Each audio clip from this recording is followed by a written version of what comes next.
E le whaititia, le vi inga ma le whaafitai I le atua tāstolu pa ia, le atua o apelo amo, le atua o isa anko, ma le atua fo I a kopo. O le atua o loo soifua, ma e soifua pē whaamabau. O na o lona lofa, ma lona anga le leia I tātou, lana whanau, anga māsesei. Whaafitai ai I le atua, ona o lana taita inga e ala I lona au malosi, ma lona au whaaloloa. Le fo o tātou to ai tau nuu ai le whae ungo le neiva yaso. Mai o na whaiva, ma o na tiute o la wasinga foi o wha moe moenga, sa whianga iei ma oe ma le ainga, ia pi ia le atua pe a whai o wha tau nuu ina ma le manuia. Wha tā lofa atu ai le pa ia o le awos taulanga, ai maise o le tu ainga sa mai whai tofi o lotu. Wha tā lofa atu I so o se wha whianga inga, o loo mawhai o na mafuta, ma fia whaile nei wha asoa, ma pa anga ia ante oe. Ia mese foi whata lofa atu I so o se Samoa, I so o se tafore ke lope, o loo whapenao na mafuta mai, ia ma tuli loa le tātou wha asoa, I lungo le YouTube channel, e ala le wha matalaina leo o ngā le kalesia, ma lona wha atua tuanga.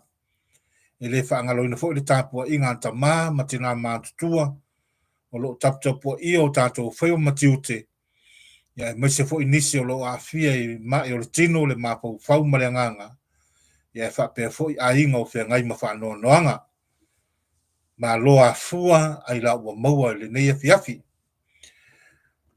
O le saso onga le nei o le tātou whamatalanga I lunga le YouTube channel, pe o na avantua I afi o asto na I taitasi, mai o le tātou au tū, le nāua I lunga o le tātou ala ata po le screen, o le le nei meta o le Agasala. Ia po se wha unga foi, o le tātou au tū o le Agasala. A o le halal meta o le Agasala. Mana tua foi Samoa. E le I whaia le atua, ma whaatanga le atua le Agasala. E le ai lava se mea leanga na mafua mai le atua. A le tātou te taritonu mai loa e ala I wha maunga le pionga pa ia le atua. Ai mase foi tala tua le kalesia. O urua I ngā luenga lava le atua, o le whainga leo angelo ma le kangelo. Mana tua foi o angelo ma le kangelo. E tu tusa le leo o latou whaiva mai tātou, o tātou uma o na le atua. Pe taila, o le vaenga leo angelo e tau ale kangelo, archangels, e to wha. O Lucifelo, Mikaele, Capiriele, Malafaele. O Lucifelo la, o luna whaalupenga o le malama, o luna le vala winga. Luna le vala wina malona tofinga, o ia o le angelu, sili o na poto mata mai le pofuanga le atua. Ia o Mikaele, o ia o le taitai au, o Lafaele po amino Capiriele, Gabriel, ia o lana ia o le matawhaioi o le awewhe au. Ia ai mese ia Lafaele Rafael, ia o ia o le fōma, o le alkangelo o le fōma. Au le la tātou te iloa, na te le alkangelo leo Lucifelo, I le atua, ina ua manatu o ia, e te tau o na avea foi o ia matua, mai le fia ustai ma whaia le fina ngalo le atua. Fai mai le wha maunga ma le talitonunga o nisi o le upapoto le tuspa ia. Na mafua na tupua ele manatu le ia Lucifelo. Ona nai lore le Lucifelo. E iei le taimi I le polokalame le atua, e au wina mai ei o ie le lalolangi. E sau, e avela le fe au leama, ma au auna le tangata, e ala ia Maria. Loa le lei e Lucifelo e iei le taimi, ma le aso. E au auna ai I le tangata. Ai mana tua foi lao al ka angelo ma angelo. Mo nganga o pure spirit. E le ni o lato tino pe o tato. E lana na te ai. Ona e le mana o lusifelo e au na le tangata. Ona i loa le lusifelo o le tangata o le mea palapala ma le ele lea ma le angasala. Au le taimi ana te e ai lusifelo i le atua, ma ua iei fo i maisi angelo ua lango ina lusifelo. Taimi ale na ato mai lo e le atua lusifelo i laulangi. Ma fai e loa lusifelo ma fa'alave lave ma fa'atupu leanga ma fa'atupu angasala i laulangi. O le angasala la, a fai tātou te o tari le fasiri lea, o le a le mea tau o le angasala. What is sin? O le tali fai ngofi. So o se mea e te e ai le finangalo o le atua. O le mea tau o le angasala. E o i lau pupula, o lau upu, o a wamionga, o mafaufaunga i lau loto, o mea umana, mea e te le agree mai a vea ma mea e te e ai i le finangalo o le atua malana porokalami. O le mea tau o le angasala. Mana tua la tātou Samoa, e lua i ITUAIGA angasala. E lua. O le angasala mua, e tau o le angasala mo le tale, po le moto sin. E mawhai fo na tau o le deadly sin. Le angasala na tau o le angasala mo le tale. Ma le angasala luna lua, o le angasala e tau o le angasala vineale, vinio sins. E mawhai fo na whapea o le angasala mama, ia ma le angasala mamafa. O le angasala la leta o le vinio sin, po le angasala vineale, e le oti elo wanganga. A le angasala leta o le angasala mamafa, po le angasala mo le tale, po le angasala e oti elo wanganga. Angasala na lua, mai tau le mai sa mo tātou whamatalanga. Lono winga la, o taimi uma e te pupula whaasia sia i lista ngata, ia pe te mawhau leanga i lista ngata, ia pe te whaiaini tū manianga e le atangi ai le finangalo alofa o le atua. Le angasala mena. Tusa pe te le ilafo se upu, tusa pe te le whaatino se ngā luenga ma se ngā yoinga, ai lava matutoe low body language. Malawa ai e te e ai le finangalo alofa o le atua. O mea umana ta ua angasala. A wala me tolu e mafu ai ono tātou pau ui le angasala. Ma nei raso tātango e whai tau atu le tusira. E wha maoni ai. O mea e tolu e mafu ai ono tātou te e le finangalo le atua. A wale taimea te e le finangalo le atua, wa e whaia le angasala. O le mua moli o ane mata upu e lua le whai upu e sifulma le ono. Pamai, a waha o mea umalava, oile lalolangi, o le tu ina nau o le tino, me mua lea. O le tu ina nau o le tino, ma le tu ina nau o mata, lua, ma le whaalia o le neiolanga, e le mai le tamaia, mai le lalolangi. Me mua tu ina nau o le tino. Lua, tu ina nau o mata. Tolu, whaalia leanga o le olanga. O mea iefa mai le apostolo Ioane, e le mai le atua. Lolo winga. O mea uma e le mai le atua. Lolo winga la e mai a satani politi ampolo. O mea leanga ia.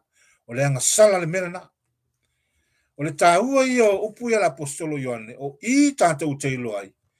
O le mafua angalea la iono tātou te e le finangalo lofo le atua. Mai le ai lava se mea o lo tau mai I upu ia. E leo a fia I tātou. Ai mai se lava. Tātou tangata Samoa. A tātou tilo lai le, tuso ke nese le amatanga,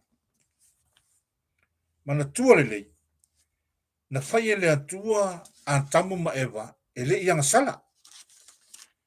Mana tua na whai le atua a tamu le fuefu, ma le lefu, e le se angasala. O na wha amoele le atua a tamu, ai se ilo na iwi aso, ma whai le fafine, e le aifo I se angasala.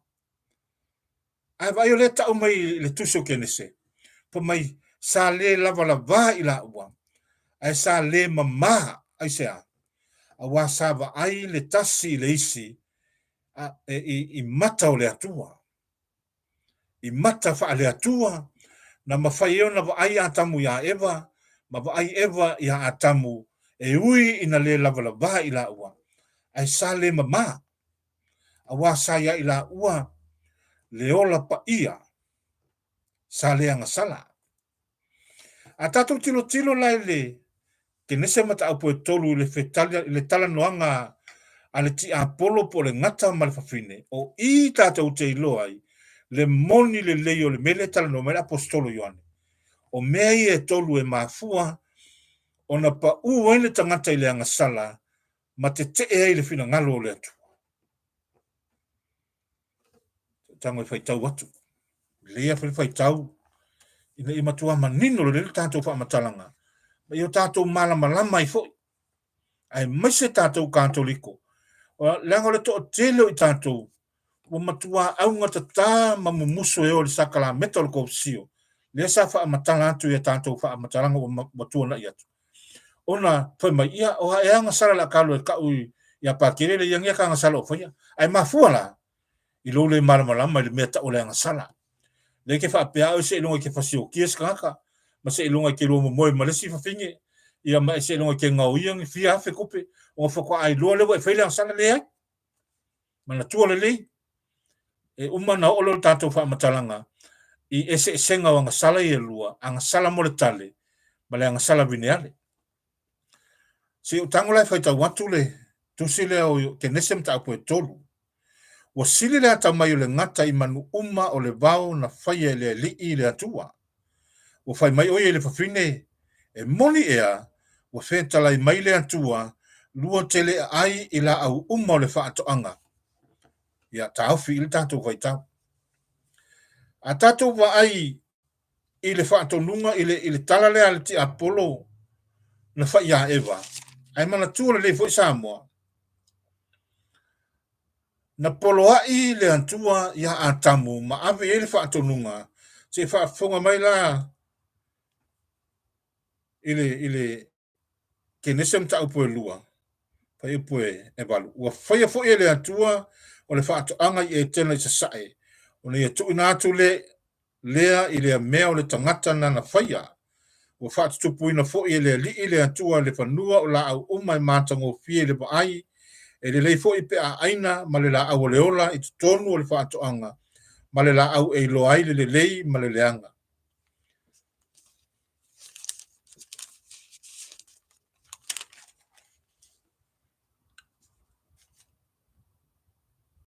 tala ngā le atua o a tamu lea tu o la au uma o le fa atoanga e te ai ai a o le la au e lo ai le lei ma le leanga aua e awa o le aso e te ai ai e te oti e lava fa mai le atua i le ma ta upu le lua fa i pos fulma le ono ma fulma le fitu e te ai i la au uma o le fa atoanga a le wala ko ki apolo fe sili a eva ai mana tua e le iai eva le taimi le na fa i le fa atonunga le atua ya antamu sana o atamua sana o atamua le taimi le ai va ai fa mauninga le upu lea o le e numera tasi le fa atonunga le atua fa mai o la au uma o le fa atoanga e te ai ai e le fa pemele tu o la uma le fa atoanga lua te ai ai le ai lolo minga o le fa fa atonunga le atua ya atamu ai le iai eva na uma na fai le atua le ulo tangata le tamalua ona ave le atua tu le fa atoanga se ko ku ku la ka ko fai kaulunga fai posuli ma fai wa ave fo ile tangata ele li le atua wa tu ya te ia le fa atoanga i tena e nga lue ai ma leo ai nga luenga le tatou tamalo loa tama na fai tatou ele atua ma ave tu le fa atoanga ma le fa atonunga ka faoila ia mai maka i la au esel manga i o fa ko le ai pena familia tua kawala yo lo moe ma e ka fili sau ngol matango fio o fuol fatoanga le ai la le pure famai tenga lue o le ngal o le matafa yoi a antamu le tamaloa o le tio defend and protect the creation o le mea na tu mai le atua ia i tātou tamalo loa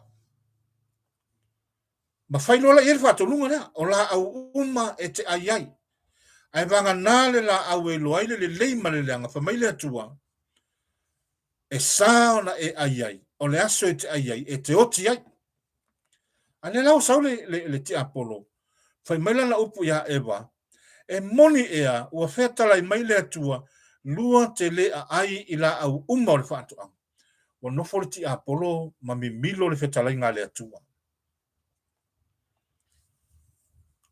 e tele ana ufa aso antu mo ufautu antu ia ila antu o lo ala langa ma pepese ma whapea mai e le aise e kalesia moni le lalorangi le nei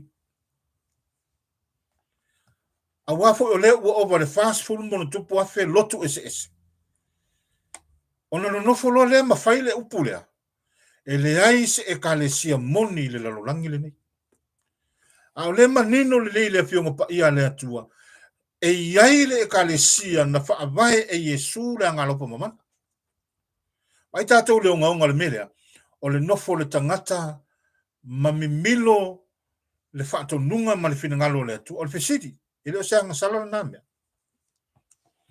A whaiwa e nofo ma mimilo le whaato nunga le atu, ma le polo kalame le atua. O le mea nata o le ngasala le tātou te tau mawhai e whaamatala, ma whaamala malama i le whiawhile ni. So se mea e te whaia e te e le finangalo le atua, wa e whaia le ngasala. Pea la le mele fa mai ti apolo. O le ale mele na nau satani po le ti apolo e to tomo mua le loto eva. Se i to to ai le mele o le fa loto lua. To ai le mele ta o le doubt. Le fa loto lua. Le mele na le mafu ai ona ota amilo milo tanto tangata ma le to tele o tangata o le lolangi. Ma ua le loa le tu ai ngā lotu e alu ai. O mga alu lea loku, alu lea loku, alu lea loku, alu lea loku. E lako lo lava e kele me fai lea loku, me i lese loku. A lako e pese ma le lue i waika i lesaka, alu lese loku. Ai sea. Wato tō ai le ti a polo le wha loto lua. Ina ua wha pe mai i la tō lo ta i wha tō tuanga ia. E le aise loto moni le lalula. Onga i o le nā mea. O le anga sala, le mele nā e te whaia. Pe a whai o oe leisi le tala ia le mele a. Fa me leisi a lotu moni le. Pe ia la le mele fa malti apolo ia ewa. E moni ea mo fe tala i mai le atua lua te le ai i la au uma le whaato anga. Ia mai la wha mauninga. Wha mauninga o le mele tua tu iei. O le mana o satani se i to tomua mua le wha loto lua po le tauti le loto le papini. O na tali mai ei leo le papini i le ngata. O fua o la au o le whaatoanga mate ai ei lava. A o le fua o le la au o i to tonu le whaatoanga na whetalai mai ei le atua aua mate ai ai aua foi mate papai atu i ai ne i maoti. Le nkako kalangoa ngi am fai ka waku le whetalenga le atua na fai atau. Na yese meta o se papai ai. O leo tala noa eva whaanumela tele ono leo to o lua i laua. Al whaatonunga le atua le sa numela tasi i le tuso ke nesem ta upo e lua. Al whai upo e sefulu ma le ono. Sefulu ma le ono ma sefulu ma le fitu. E le ai se upu po se whetalenga le atua na whai a atamu. O le la au le ola e sauna e pa iai e sa fo na ai le ai. Pa wale o whaatonunga le atua. E tasi le la au. A ole la au e loaile le leima le leanga. Aua e te ai ai. Awa o le aso e te ai ai. E te oti ai lava. Ai ina ua tala no atu santani ia eva. Ma mi milo le polo inga ma le whetalinga le atua. O i lena tupu ele me leo le wha loto lua o eva. a mata na lu ese mata o eva mai le atua a wa nga yatu le mele tala no malti apolo ne la sa lo martali le fine mo se le tat mo se ona fa mai lo le yo fa wo wina ona fai mai le o le ngata i le fine lua te le oti lava a wa o si la fia le atua o le aso lua te ai e pupulai o lua mata ona avea ile o lua e pei o ni atua o lo o iloa le lei maleleanga. Wafo i me tolu le na ta watu le amatanga e mafua no tanto pa ule agasala. Mua tu ina nau le tino. Tu ina nau le tino. Lua tu ina nau mata. Tolu faalia lia o le olanga. O le ale winga o le upulena fai el ti apolo ya eba. Pa mai e avea o lua faapei o ni atua. Le taimia na faalonga i eba i upuia. Na alme na tupui fo ya eba. O le loto fefete ma le faa mawalunga. O le faalia lia le anga o le olanga. Le faalia lia le anga le na o le olanga o eba. Ina u faalonga atu i le upu o le ti apolo. E te lua le feoti. Ai avea o lua e faapei o ni atua. Samoa le mai le na ua matua sa sao pe o le afi o i feli i lo tātou lalolangi ai mese lo tātou watunuu. O le fia atua, o le faa mawalunga, o le faa lia leanga o le olanga. O le ola faa lia vale. Wa o i la tātou wanga nuu, wa le mamalu, ma wa le pa ia aisea, wa milo ai ma ua faa tau nuu i le mele o lea. Faa lia vale o le olanga. O le ola fia i loa, o le ola faa mawalunga, o le ola fia tangata. Lea na a mata mai ai le faa toanga i e tena. Lo tātou lua i tina. O eva. Ina ua fai atu le ti apolo. Se e te le oti. Le mea le nā lefo i tupu lo tātou watunu o le vai taule nei. Le a mata mai ai tai o le atunu. Le ola fia i loa. Le ola faa lia vale. A ua whanau mai ei le pepelo ma le tau wha valea. Mai o le telo me whanau mai. O ha umala nā mea. O le Agasala. A le la tātou, uma tātou wo antu. O le wha tūla ngana la to i ngā Agasala. O le whanau mai le mele o le wha lia le anga o le ora. Wha lia vale. Le aise mea e whai e se Samoa. E le antangi ai le melea. E ala ona whai o le wha lia. O le ola fia i loa, o le ola e mana o watu le vi inga e tangata i ante ia. Anga e o wha soa lesi to ina le no vai tu lungo le Facebook. Peia o se tasio o tai o le malo Amerika Samoa. Kovana, se tasio kovana. Fai mai. E tasi ale taui e mafu ai o na fai wha lave tangata Samoa. E taui le vi inga. Le vi inga e watu e tangata. Ai wha whonga i upo Yesu le sa whai le moto tangata. O tautou te sa ili i vi inga mai tangata. Awa. O te le mana o se vi inga. Leanga o mea o te whaia o mea vi ia i lo ta maa. Leanga o mea o te whaia o mea o lo wha atonu mai o lo ta mai whai. Ne ai se sa moe whai se mea. E au noa ma se maa fau. Pe ana whai atu. E o ilo loto e sila fia le atua. Mea uma. So se mea e te whaia la sila fia lo loto. Le intention e maa fu ai ona whai.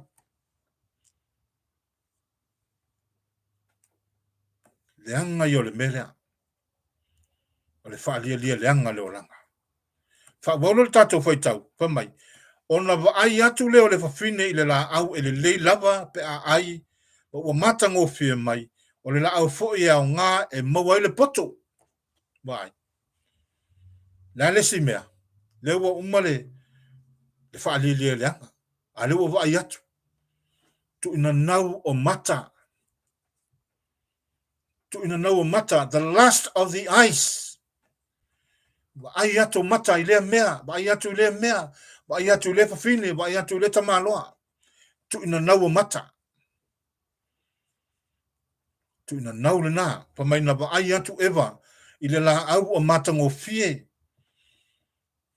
Kaimia e wa ai o mata, ma ua manao i eilo loto, wa umau na e whaia le angsanga. Umau na e whaia le angsanga. Wa le ngatalai na wa ai, ma ua atu le mana ia, mata ngō fie, pa mai mawale poto, mai ona tango i lea o ia ilo na fua, ma ai, ma ia a watu foi i lana tane whaatasi ma ia, na ai foi o ia o ila. Ole, tu ina nau o mata, ina ua i atu le la au, tu ina nau o le tino se wha amalie le ngā lala i le fia ai, tango atu loa au mai le fua le la au, ma ai. A le tasira le vaenga o ngā onga lava, le tele aina misi le tātou wa ai. E le whapea na ai eva i le fua le la au o na wala au lo lea a tamu whea oe. Sawi i nei se e tofu le fua le la au matango fie le ai. Peo whapea na ai e eva o na halu lo lea su e a tamu po wheo le wangal whaato anga o lai moe ai. Matawhao ai. Le ai. Po mai na ai e eva le fua le la au e loaile le lei ma le leanga ma ia a watu i lana tane. Fe mesa i lana tane. Fe mesa i a tamu. La lava sa kua i a kamu i au tafau eva. Pe a fua i le wha mau maunga tu stalo kenisi. Na ai e eva le fua le la au ma a watu i lana tane sa whaatasi ma ia ma ai e lava o ia. Sa iai a tamu i le mea sa iai eva. Sa whaalungo a tamu i le talanoanga eva maleti apo. O le onga i o le mele. A le alfa to lunga le atua sa whai a tamu. Ina ua uma na whai le atua a tamu ma ampe tuku le whaatoanga ma whai ei. O lau ngā luenga ma lau mta whai oi o le ngalue ina o le fuafuanga. Pui pui ma leo leo. Na hi ua na whai le atua malona soa soani le papine ma ambatu i ante ia e whaau wau e lava le ngā luenga rea o le ngalue pui pui ma leo leo. A le mele whai a tamu. He didn't fulfill what God told him to. E li whai e a tamule polo inga malwhetalai ngā le atua na watu i ante ia. E li whai e a tamu. La lava sa whaalongolongo a. Le ala le nasa mua ua matua tupu te le ai le muli lua ai mese o lungari te tea. Ma fuesea, le ise ngā luenga o ele tama whaia. Ki nganga e vai aku roko o lua i me lea le whai. Nei sau me o whaia. Ba e fia lava o a meo lo wha apele i o ele whawhine. Ona e tuua lea e whai ale me lo to ele whawhine. Na o wha matala to hoi mo wha asoa atu i lesia pia fila o wha asoa. O le tele o runga lii. E ye yal whawhinge wha apea mai. Oh, ya, mata atu lau laka pi ma lau whanau. Ma vai atu tamaiti. O le sausia uo teine le pikia mate o mate eva. Ya, a whawina o le ko lua e fie e ingul le ava malos. Ya, lor finge whakau mai langa pusa. Ma e ingul lau whangu, e lefo le ingul lau whangu le whale. Langa ke fo e alu ka vale, ka haufi o leo. O mea umaia, o le Agasala.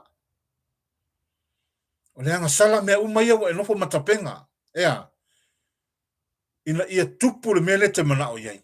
O lo wan. Ia le lawa i o kulosko inga. Ia, le se mo iai. O mana ia wo.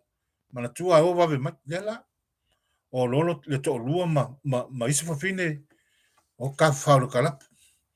Ia wo ingo pi ai. Ia wo se siva ai. O manga se siva la ko. Ai se siva koe maisika malo noa. Mai, pe ia lea, o le ko o lua leska malolo ko o lua lea lukala. Le ai sa ngā luenga o whaia. Mele e sere mana i o le whaasoa se tasi o ti a kono, Amerika, ko malo me ulinga e wa i pe o le malala le ururi. Dick and Harold Silva. O la ukama ngā e sere o fia i whaasoa ti a kono na. E le ngaka o le leo leo a o le talanoa. Oe, e le alo upu. He mai upu ti a kono na.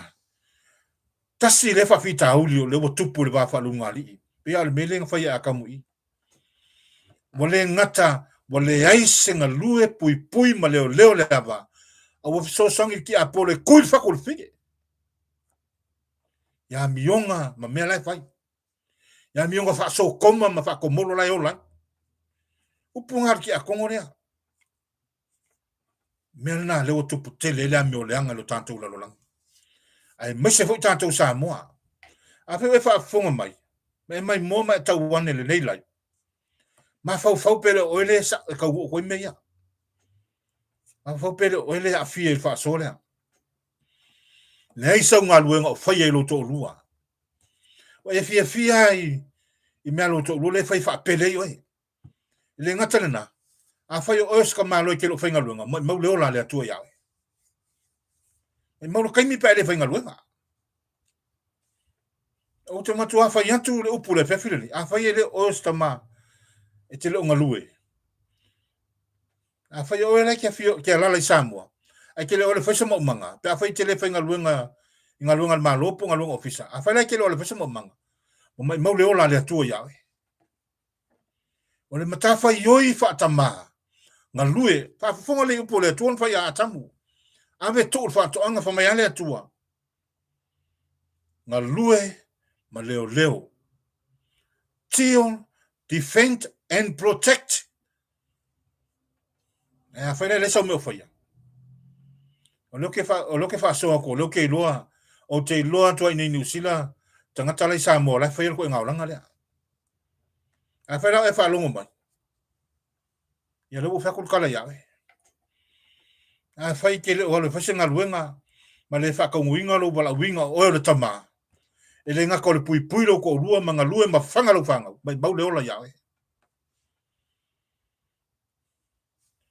O le nga sala le mena te fai ya. O le fa tau wina o le folofolanga ma le fetalinga le atua lo bolanga.